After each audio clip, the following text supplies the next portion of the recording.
Graça e paz, família, graça e paz, meu amigo, graça e paz, meu amado, estimado e valorado irmão. Gratidão damos a Deus pela oportunidade de mais um dia, de mais um momento, de mais uma vez, né?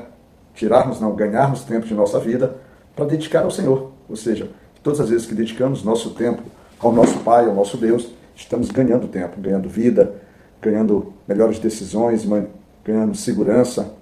Esse é o propósito. O propósito é conexão, relacionamento, união, intimidade, confiança, características, atributos e valores que podem, vamos dizer assim, nos conduzir de uma segurança perfeita, boa, perfeita e agradar à vontade de Deus, né? A gente está sempre utilizando essas três palavrinhas aí, porque é a própria palavra de Deus que estabelece isso para a gente.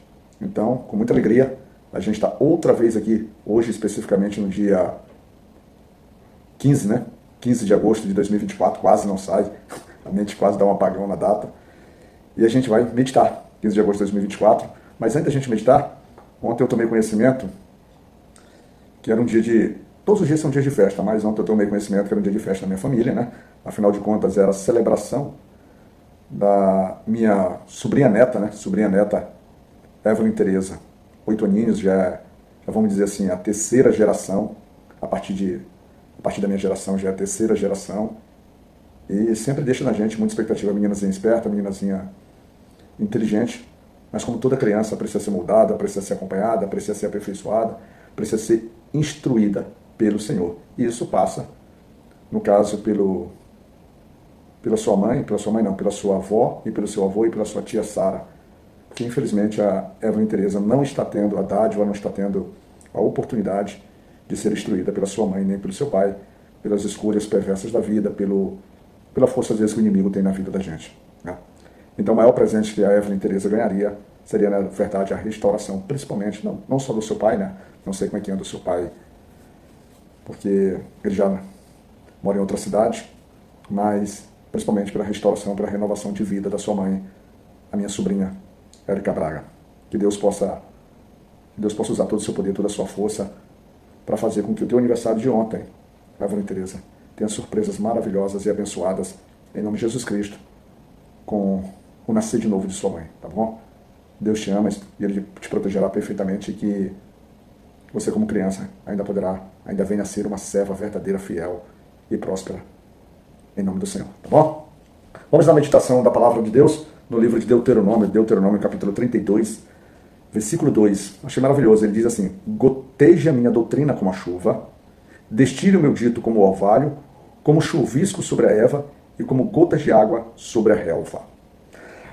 Se você acompanhou comigo o nosso devocional de ontem, que a gente está vendo em Deuteronômio, estamos chegando ao finalzinho, acho que faltam 2 capítulos, né?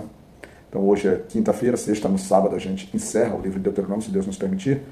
Se você está acompanhando com a gente, ontem o nosso devocional, ele se sustentou no versículo 12, né, do capítulo 31, quando ele diz assim: junta o povo, homens e mulheres e meninos e os teus estrangeiros que estão dentro das tuas portas, para que ouçam e aprendam e temam ao Senhor, vosso Deus, e tenham cuidado de fazer todas as palavras desta lei. Ou seja, ele estimulava a gente, não a gente como povo, mas aqueles que nos lideram, aqueles que nos instruem, aqueles que têm a capacidade de nos conduzir, a nos juntar, a dizer assim: ei, reúnam-se, vem cá, senta aqui, vamos ouvir.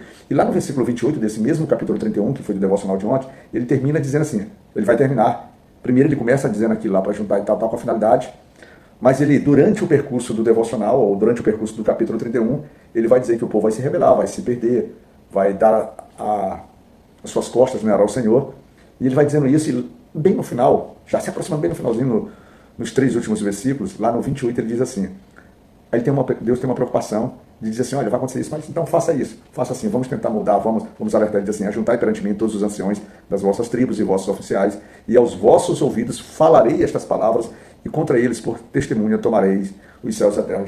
Moisés, aqui então, vem, o Senhor estabelece ali, vai falar sobre a perdição do povo de Israel, mas muito antes disso acontecer, ele diz assim: ajuntai, porque eu vos falarei.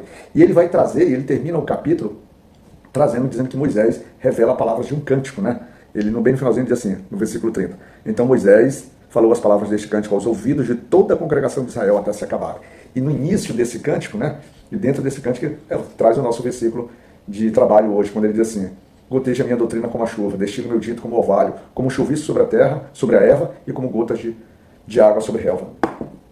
De forma muito simples, muito direta, a gente está vendo que ele vai utilizar a própria palavra de Deus, ele vai utilizar as instruções que Deus nos dá, ele vai utilizar aqui o conhecimento que está aqui nesse livro, aqui para a gente como igreja, para a gente agora que vive esse tempo, bem antes dos 2000 anos, né? Agora já depois da passagem de Cristo, ele vai dizer assim, olha, a gente precisa se renovar, a gente é preciso ter vida, porque ele vai trazer aqui, durante o transcorrer, vai trazer primeiramente, mais uma vez, lembranças do poder de Deus, lembranças do cuidado, lembranças pelo zelo, lembrança pelo olhar afetuoso, lembrança pela posição que o nosso Deus, na condição de Deus e Senhor, e até mesmo na qualificação de Pai, conduziu o seu povo, né? Conduziu o seu povo, mas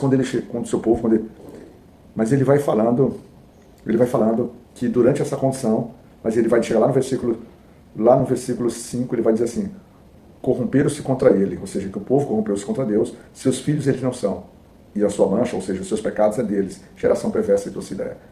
Ele vai dizer assim, olha, apesar do povo, apesar de Deus estar trabalhando, apesar de Deus estar instruindo, apesar de Deus estar sustentando, apesar de Deus estar renovando, o povo está sempre inclinado à perversidade. E o interessante é que na nossa vida prática, na nossa vida diária, nós temos muito disso. Ontem, por exemplo, eu estava participando do culto de celebração de gratidão da vitória de três irmãos.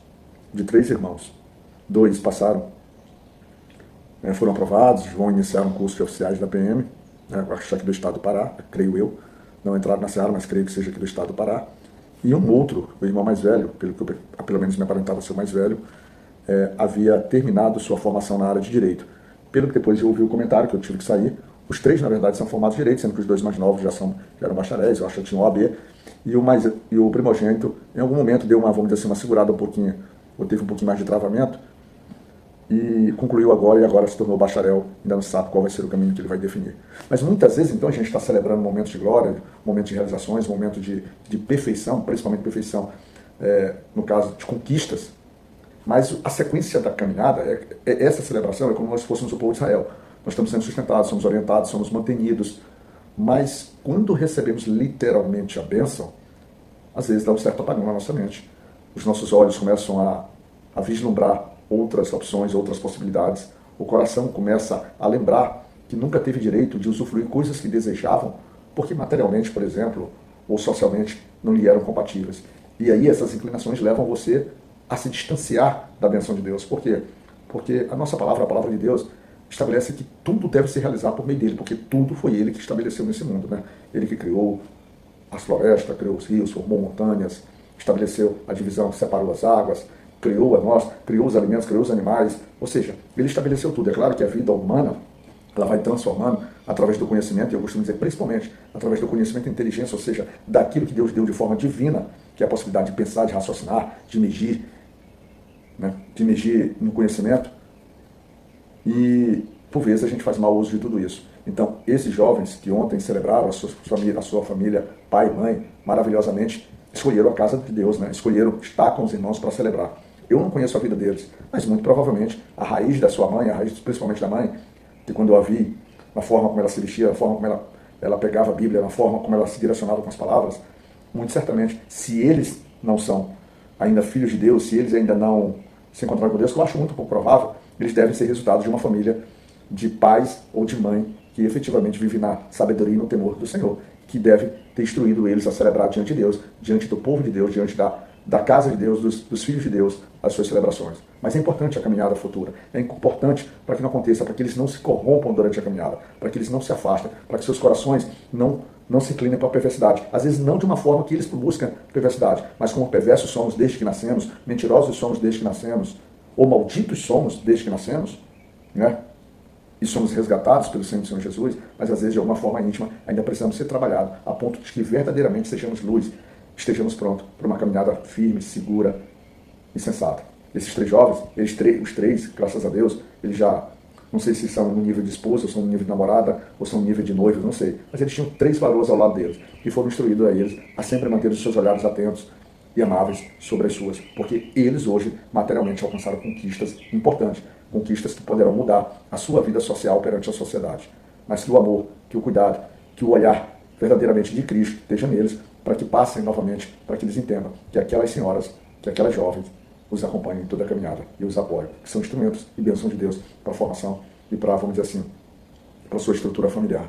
Celebramos por eles, celebramos pela família, mas celebraremos muito mais se ele souber aplicar. Se ele souber aplicar isso que está escrito aqui, que sua mãe certamente está pregando, ou seja, trazendo a doutrina do Senhor para a vida deles. Porque, como aqui diz, cara, irmãos, é muito lindo, ele diz assim, ó, como a chuva, a doutrina como a chuva, ou seja, de forma abundante, grande temporal, mas não temporal, mas uma chuva segura, uma chuva que traz vida, que não causa, vamos dizer assim, aqueles arrastões, né? Aquelas inundações, aqueles transbordamentos, não. É aquela chuva no ponto certo, aquela chuva que traz realmente vida. Ele diz assim, ó, como orvalho, como chuvisco sobre a erva. Se você vê, eu jogo bola, né? Às vezes a gente vai ali até o campo, e você vê o campo, a grama sequinha, sequinha, sequinha, seca, seca, seca, quase morta. Aí vem uma chuvazinha, um sereno, vem ali o orvalho, aquelas gotas de água, e é impressionante como aquilo se renova, como aquilo cria vida, como aquela relva fica bonita. E assim é a palavra de Deus para a tua vida, assim é a palavra de Deus para a minha vida. Maravilhoso esse versículo. Medita sobre ele, lê, absorve isso verdadeiramente para a tua vida. Se a tua vida está vazia, se a tua vida está seca, busca aqui na palavra do Senhor esse versículo 2, desse capítulo 32 de Deuteronômio. É espetacularmente estimulante para as nossas vidas, tá bom? Que o Senhor Deus Pai Todo-Poderoso e Misericordioso estenda as tuas mãos de bênção e proteção sobre você e sobre sua vida, e que a gente possa celebrar, e que a gente possa se abraçar, e que a gente possa festejar como irmãos em Cristo Jesus a nossa caminhada. Deus te cuide, meu irmão.